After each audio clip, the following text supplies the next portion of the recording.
Alright guys, mga katoto, good morning at may pupuntahan naman tayo. Ang oras namin dito, umalis kami bago mag alas 5 mga katoto. Ayan, so madaling araw pa. Ayan, 4:48, umalis na kami sa bahay. At manunundo na kami ng makasama sa aming biyahe ngayong umaga. So ayun na nga mga katoto, pumasok na kami sa NLEX. Galing kami ng Valenzuela. 3 hours later. O ayan mga katoto, fast forward tayo, nakarating na kami sa aming destinasyon. At yan, papalapit na kami doon sa resort. At mga kasama ko nga pala ngayon ay ang mga in-laws ko. Ayan, papasok na kami ng resort mga katoto. At ayan, eto na. Welcome to Bagak, Bataan mga katoto. So ayan mga katoto, naghahanap na nga tayo ng cottage dito. At kung maalala nyo, meron na akong vlog na rito mga katoto way back a years ago. At kasama ko yung aking mga friendship mga katoto. This time, ang kasama ko naman, ayan, si Christian. Kilala niya mga katoto, ilang beses natin nakasama mga katoto. Ayan, meron pa nga siyang dalang fishing rod. At mamiminglet daw siya. Bumili pa yan ng bait, ng pain mga katoto.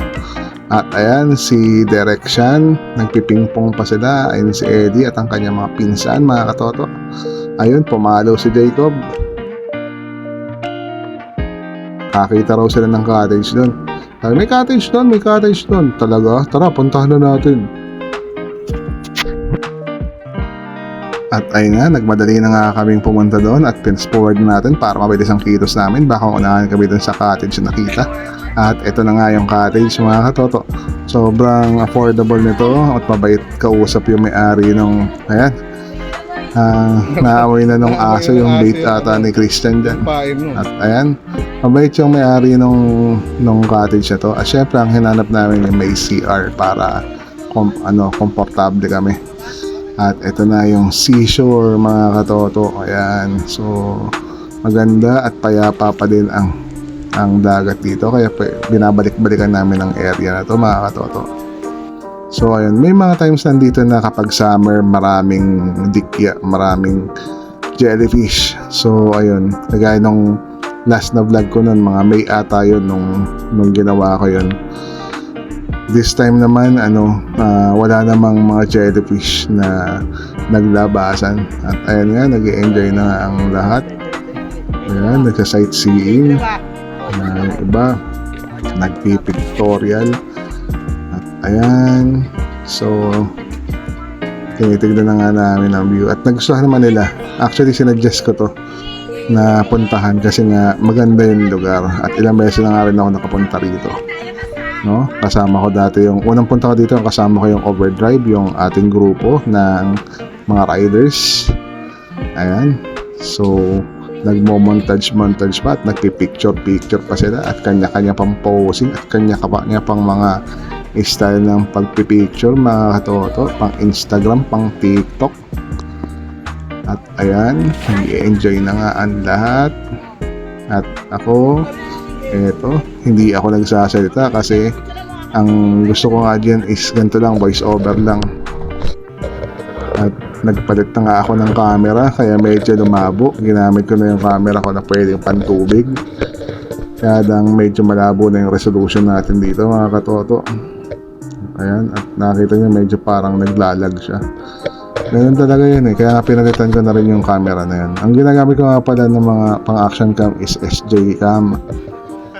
Una M20. Ngayon nagpalit na ako ng SJ cam. Kalimutan ko kung ano na yung gamit ko ngayon. Pero dito M20 pa rin yung gamit ko dito, kaya ganyan.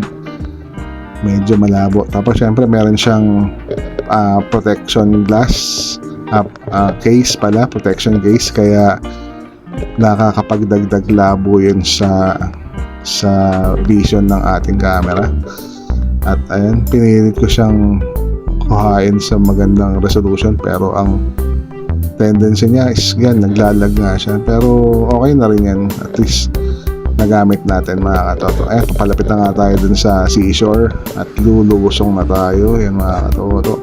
Lululusong na yung matabang mama na yan mga katoto. Ayan, papalapit na sa dagat.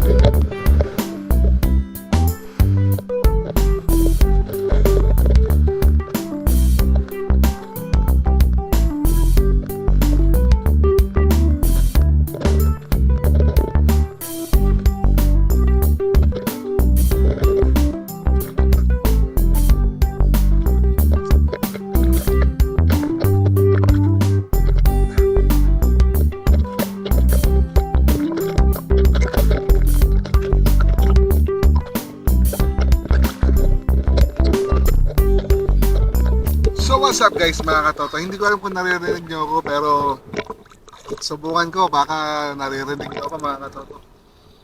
So nandito ako sa Bataan, sa Bagak. So itong pinuntahan namin medyo parang ano to eh, hindi siya kilalang resort pero maganda kasi una-una hindi siya matao, konti na nakakalam.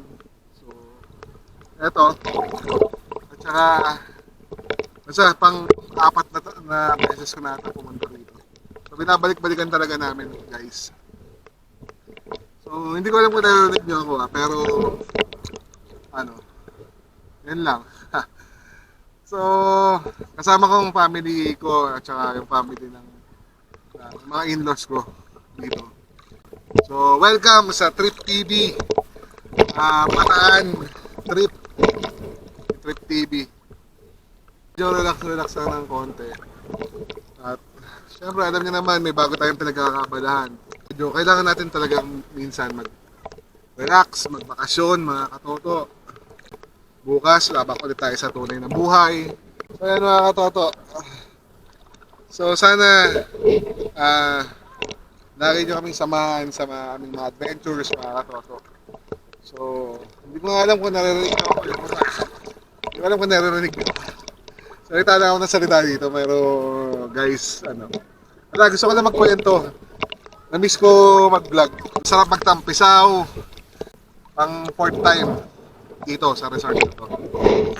Para itong sikretong resort. Hindi ko alam kung Kasi hindi siya madaling itulis. Tapos nakita nyo naman ko, konti lang yung mga. Unlike kung magsusubig kayo or something. So, ito, konti lang. So, pati tao, konti lang din.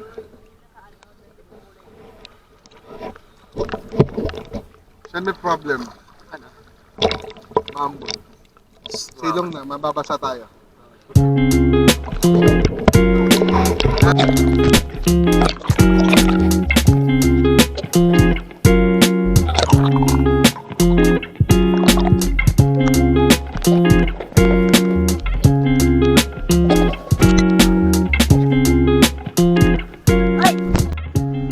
At ayun nga, matapos nga ang araw na ito ay kami ay nagligpit na at kami ay uuwi na mga katoto. Ayan, nagdiligpit na kami. So, kanya-kanya na ulit na dampot ng mga bags. At bago kami umuwi mga katoto, may dinayo kaming kainan. Dito kami nagpunta sa Bariotic mga katoto. Sikat tong kain na ito sa Pampanga at nagkalat sa Pampanga.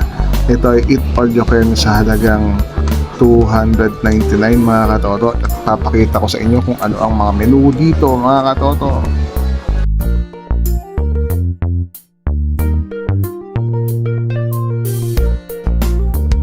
At ito nga, papakita ko sa inyo ang buffet nila. Let's go. Ayan, napakadami. May Valenciana pa. Yung iba hindi ko alam ang tawag dito sa iba, pero lahat masarap yan at lahat karamihan Filipino food. At yung iba may lasagna, pero karamihan dito is Filipino food mga katoto. Hindi ko lang talaga alam yung mga pangalan nila, pero marami gaya yan, ginataan na may alimasag, yan, ewan ko kung anong tawag yan, parang menudo, yan, may mga fish pa na pinarito, ayan, at may laing na may at mayroon pang snail, at yan, may fried chicken, may hot dogs, ayan, mayroong mga ganyan, ang dami mga katoto. Try nyong i-search to pag nadayo kayo ng Pampanga. Maraming silang branch mga katoto. At sigurado ko mag-i-enjoy kayo at siguradong sulit ang inyong 299 pesos mga katoto. Kasama na dessert doon. So saan ka pa? Ayan, napakadami nilang menu.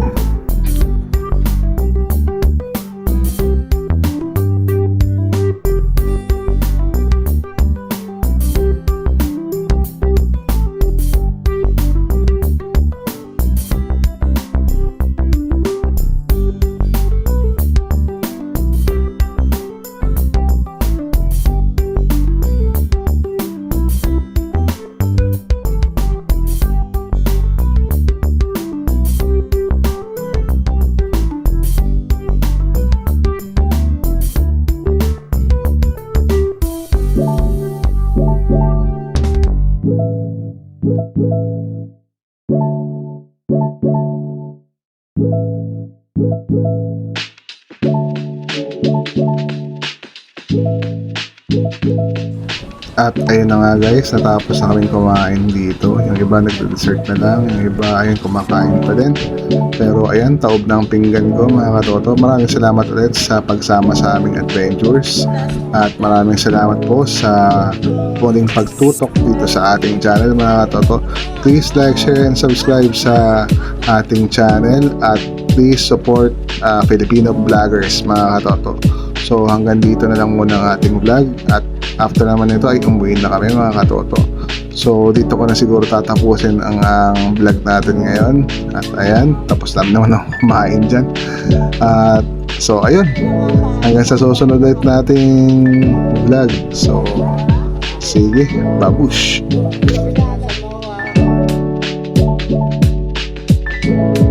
Thank you.